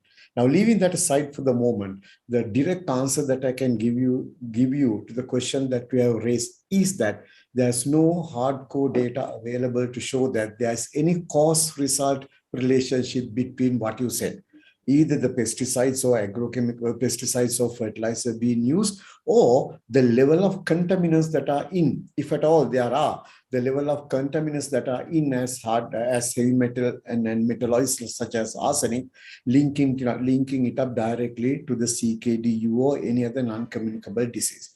As you quite correctly said, after long-term studies done at the National Research Council, which involved chemists, geologists, nephrologists, more importantly, finally came into a conclusion that the CKDU, which we always harp on every time since 2011, because we knew the disease was there in early 90s, was identified in early 1990s, but the time the discussion took place, linking it up with fertilizer and agrochemicals, there are only associations that have been shown. But the only direct cause-result relationship that was shown is through the long-term NRC study, as you quite correctly said, where the chairperson of the NRC came in public on a very popular TV show and very categorically told that there's no direct relationship between the heavy metals or whatsoever that we are talking about, but the direct linkages are with two factors.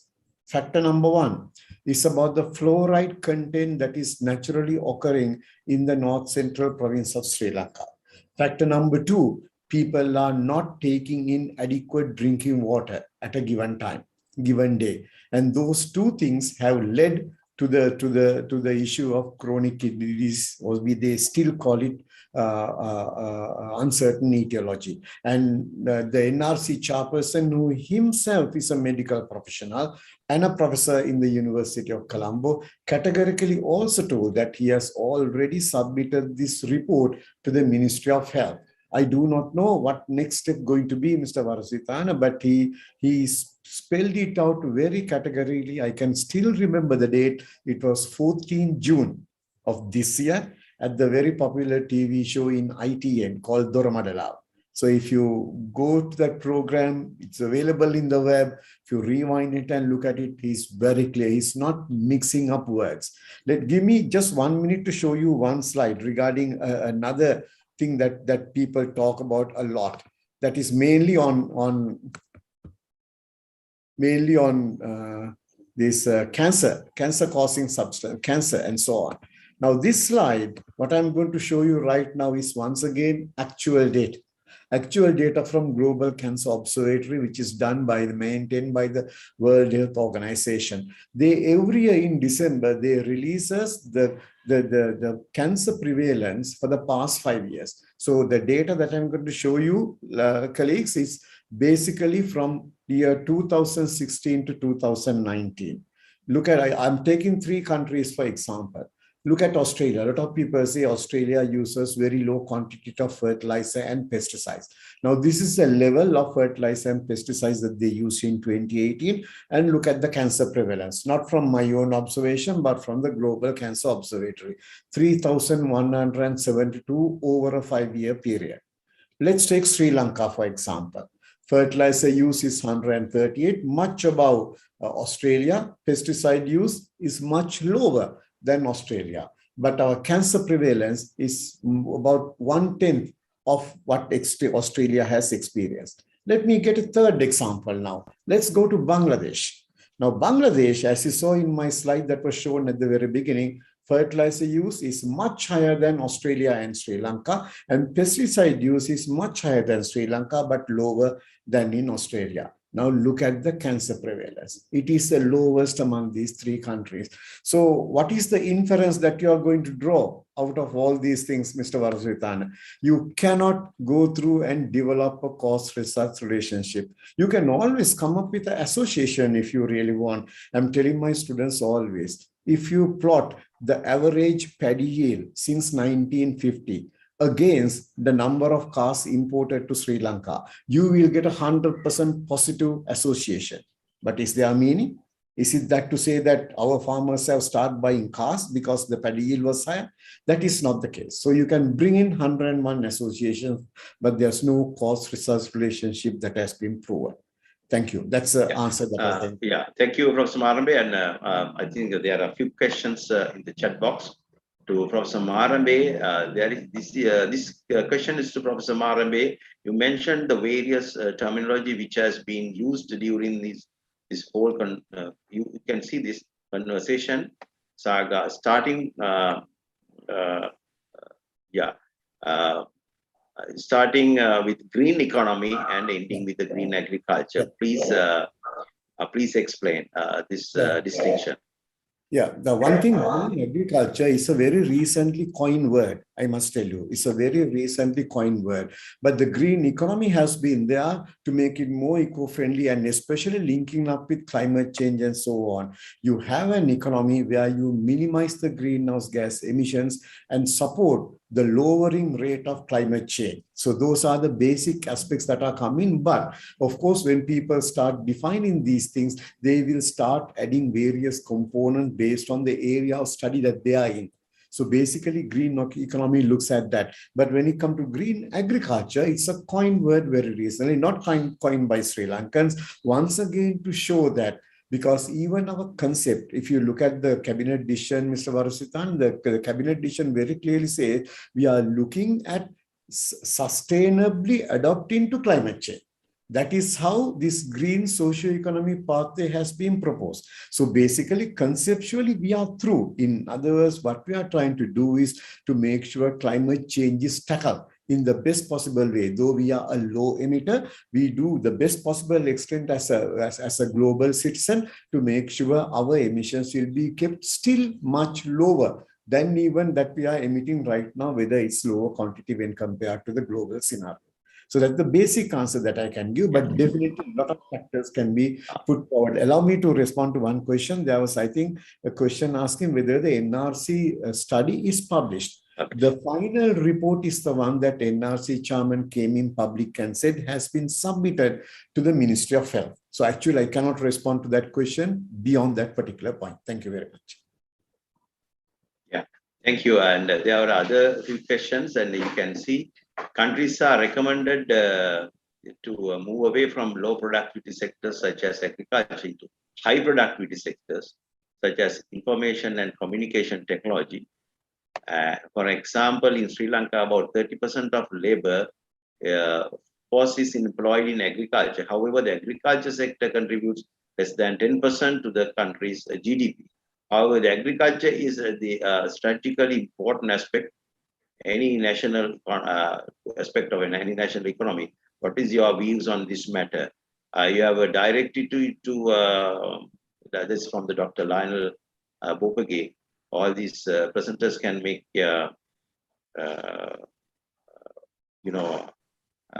comment on this thing about the what your views on this matter. Can I chip in first? Yes, yes, Prof. Marambe, yes. Like to process it and Professor Dharmakeerthi. Once again, there's a question about a comment that Professor Chandrajit has done a lot of work. Yes, even in this NRC grant that we are referring to, the chief scientist, principal investigator was Professor Rowana Chandrajit. So I think that speaks to the evidences. And about the contribution of agriculture, I will come back to that point only, but let Professor Seneweera and Professor Dharmakeerthi tackle the others. When you look at the contribution of agriculture to a national economy, we are only looking at primary production. It is very, very clear. It's only look at primary production, not the value added component. That is a very unfair treatment to the agriculture sector when you look at it. So few scientists in Peradeniya, including myself, we got the agricultural economists, other scientists, and we tried recently to do a calculation to see if the value added component, for example, Mr. Warusawithana, when paddy is harvested and taken to the miller, that goes to the industry. Milling, from the time the milling started, that goes to the industry. But the primary production is the one that is, I think the contribution of primary production should be much lower, even what we have right now.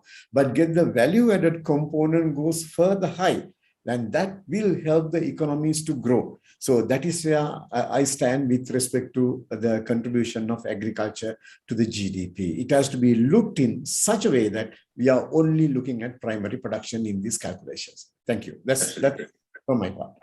Right. Maybe and also the two other comments from the two presenters. There's another.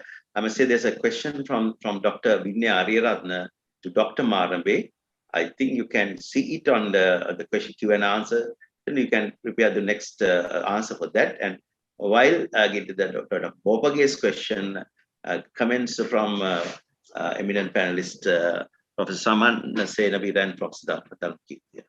I just want to add a few lines, Professor Marambe's comment, and we cannot ignore agriculture. Agriculture is the culture here. This is we evolve with that particular culture, and if you go away from agriculture, so we will lose, I think, all integrity.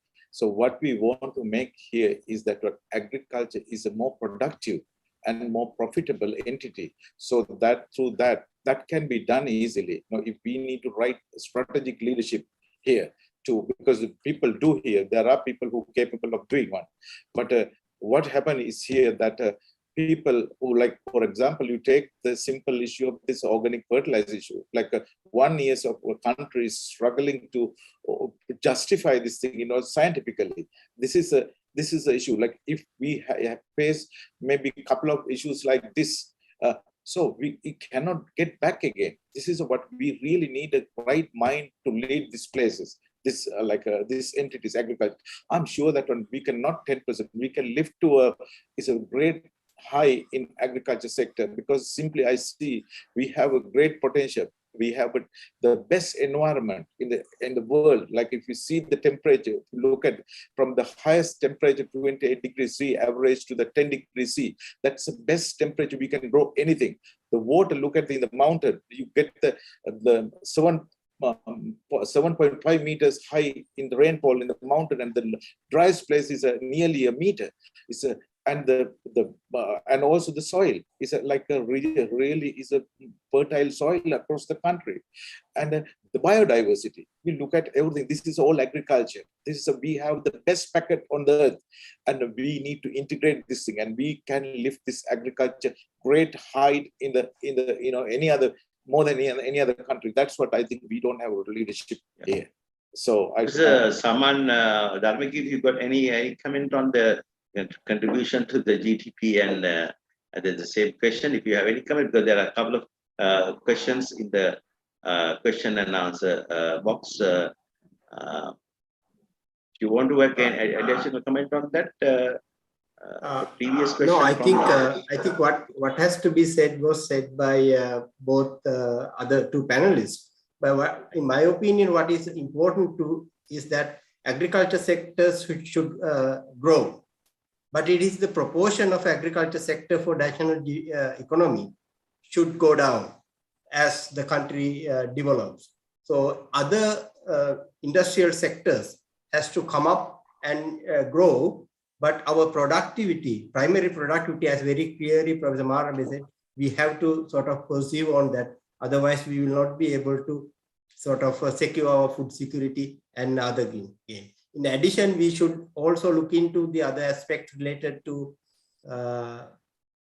value addition of the primary production. That aspect we need to look into. And before I sort of give the floor to answer the other question, just one other point that I want to add into Professor Marambe. I highlighted two factors from the reports of NSF project report, and there was another factor that is involved NRC, other than fluoride and dehydration. It is the salt conditions, or the magnesium or the iron conditions in the drinking water in those areas. How hard the water is, I think, the hardness of the water, particularly magnesium content in it. Right. Thank you, gentlemen. And Dr. Marambe, Professor Marambe, there's a question from Dr. Vinya Ariyaratne in the question Q&A session, Q&A box. You say Sri Lanka does not use chemical fertilizer excessively based on per hectare use of or quantity. What is your assessment of the quality of imported fertilizer? One question. Is there any possibility that because of significant delays in payment to fertilizer companies by the government, and also the weak regulatory mechanism? They are asking two questions, whether it's a delayed payment or regulatory mechanism. Let me suppliers provide with low quality fertilizer. Let me very quickly explain the way that fertilizer is brought into Sri Lanka. there is a regulation of Fertilizer Act number 68 of 1988, which has been in operation for quite a long period of time. And in fertilizer imports, for example, Mr. Warusawithana, you very well know, you and me now cannot, even if we had foreign exchange, we cannot go and open an LC and bring in fertilizer. No, there's a procedure that has to be adopted every time to get fertilizer in. I can answer the rest of it in the next question as well, but let me give you the regulation and talk about the quality. In that regulation for regulation of Fertilizer Act number 68 of 1988, there's a very clear-cut statement with respect to quality management of fertilizer. It says, if Sri Lanka does not have quality criteria adopted, then whatever the fertilizer being imported should fit in with the criteria set by UK, United Kingdom. But you know, until recently, UK was in the EU.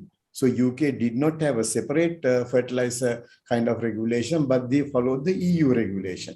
So if at all there is no regulation or quality standard in Sri Lanka, according to the Act, we have to follow UK regulation, but UK was in EU. So we had to follow EU regulation until the recent past. So this is the level of regulation that have been implemented.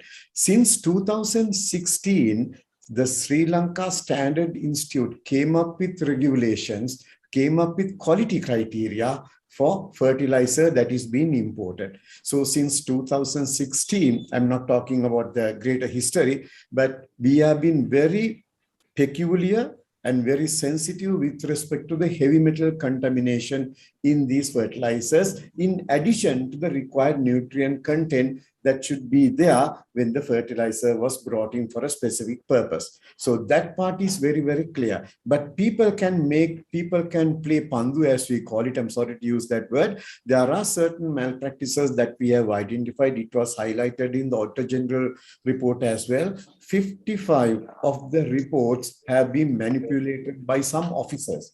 Current minister took a good decision. I must also let you all know. He sacked 4 officers from the National Fertilizer Secretariat because of this incident. So, punitive measures have been adopted to give a signal to people saying that you are bringing in some things and you should not play around with it. But further, we also have to understand, last year in the Maha season in October, November, government decided to release fertilizer which was there in Sri Lanka and did not pass the quality standards, especially the lead quality standards. But because of lack of fertilizer in the country during that time, government of Sri Lanka decided to release that fertilizer for cultivation. Not a good thing to be done, but because of the absolute necessity and that it was done. But apart from that, there are no other scenarios to say that officially that there have been issues with respect to quality of fertilizer in Sri Lanka. And there have been many occasions when the quality did not match with the local SLS standards, the fertilizer ships have been turned back. But they did not hit the news, unlike what we are experiencing right now, because the seat is hot right now. Because of that only, we get a lot of publicity to this organic fertilizer import and so on. But this is not the first time. There have been many cases the chemical fertilizer ships have been turned around purely because the quality of the material. Of course, you have to send a report from an internationally accredited laboratory in order for us to give the import permit for the ship to sail from the supplier's end. Once the ship lands, docked, we go there and take samples. And then before it being released to the market, also SLSI and ITI, they go and take samples with the National Fertilizer Secretariat to measure and see whether the quality standards fit in to the SLS standards that we have adopted in Sri Lanka. So the process is there. I'm telling you, it's regulated well, but we are all human beings, and the end is a human beings that can create an havoc, which have happened in certain cases. We have seen that. And the culprits have been brought into, okay, I'm not saying they have been taken to court, but they have been punished to the max with the maximum possible punishment. Thank you, Professor Marambe. Thank you very much for your explanation. And I mean, this discussion, actually, lots of things to discuss. And I think we are running short of time. It's almost come to end. And on behalf of the organizers, I have to, before making the concluding remarks, I have to thank Voice of Democracy Sri Lanka, Dr. Lionel Bopage and his team for taking this wonderful, opportunity for the people to make them aware about these things. And because there are few attendees, but then on the social media, the many attendees are present, and for the benefit of all, I believe this discussion is very important. One, there's a last question I'd like to ask from Professor Marambe, where they ask a question: do farmers in Sri Lanka use more fertilizer than plant need? With a very one or two, few seconds, if you can explain your experience, that would be ideal, because we are running short of time. We almost come to 5:35. We have to end the session. Yes, Mr. Marusan, thank you very much. The quantity of fertilizer to be imported to Sri Lanka is totally governed by the government of Sri Lanka, not the private sector, not even the two government-owned fertilizer businesses, Ceylon Fertilizer Corporation and Colombo Commercial Fertilizer. At the beginning of the year, the state departments and research institutes provide the requirement of fertilizer for 2 Yala and Maha seasons to the National Fertilizer Secretariat, depending on the crop requirement. And once that is been submitted, crop requirement and considering the extent of cultivation. For perennials is relatively easy because you know the extent is almost more or less fixed. But for annuals, they have to do an estimation based on the conditions prevailing. Once that nutrient requirement and the fertilizer quantity, depending on the crop recommendation given by the institute, is given to National Fertilizer Secretariat, there's a fertilizer advisory committee chaired by usually by Director General of Agriculture. We look at it and finally recommend to the National Fertilizer Secretariat to allow importation of these fertilizer. Now, once that is done, until recently, until the fertilizer subsidy program was there, out of the total quantity, the total requirement of nutrients in terms of fertilizer is being imported for paddy only by the two government-owned business undertakings, that is State Fertilizer Corporation and Colombo Commercial Company, Colombo Commercial Fertilizer. Then the rest of the requirement is distributed among the private sector on a quota basis. It's very, very clear. So the originally decided quantity of fertilizer cannot exceed unless there's a big issue, but still only the government can decide in doing that. That is very, very clear. So the issue comes in this way. When you look at the quantity imported, because it's based on the requirement, anyone can come and argue saying that the fertilizer cannot exceed, there cannot be excess, because here there's an intention. But the only thing is that when fertilizer is given free of charge to the consumer or the farmer may use it for the intended crop as well as for the unintended crop. So when you use paddy fertilizer for a vegetable, for example, the total quantity that goes to the Sri Lankan soil is constant. But when you look at vegetables, there's a misuse and overuse. For paddy, there can even be underuse, for example. So the basic idea is the quantity of fertilizer brought into Sri Lanka is government regulated. You cannot exceed that quantity beyond the limit. Yeah, thank you, Professor Marambe. And as time's almost 5:30 in Sri Lanka, 38 Sri Lankan time, and I have to make the concluding remarks. And first of all, I'd like to thank the organizers, Voice of Democracy for Sri Lanka, Dr. Lionel Bopage and his colleagues who are organizing this event. And what the take home is, what the information that we got from these three eminent panelists, and specifically the area of soil and plant nutrition, that 100% organic transition is not a practical thing. If you look at the world scenario and the countries who try to achieve that, like Cuba and Bhutan, yes. And also the potential for the agriculture in Sri Lanka, yes, although it is directly 8.5% to the GDP, but still direct, indirect, more than 50% of our population direct involving in it's our core, it's our culture. So it is key. We don't want to go behind myths. What I gathered, what I believe this audience gathered from this presentation was facts. It is something we should not go behind myths. We should analyze critically the facts and come to the policymakers should come to policy decision when you are thinking about this transformation. Yes, certain level, yes, we can.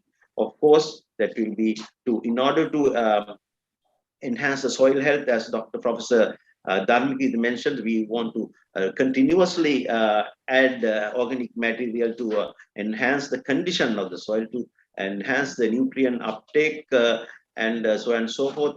And also, as Professor Saman Seneweera mentioned, that the manipulation of the nutrients is very important. So you need the technology to do that. We have the potential, and we can go a very good journey with the proper balance of chemical and organic manure together. So it is left to the scientists to go talk about truth and bust these myths, of course, spreading around, and have a critically thought about other things, and saving our environment and go forward and meet the most important thing, that is the food security.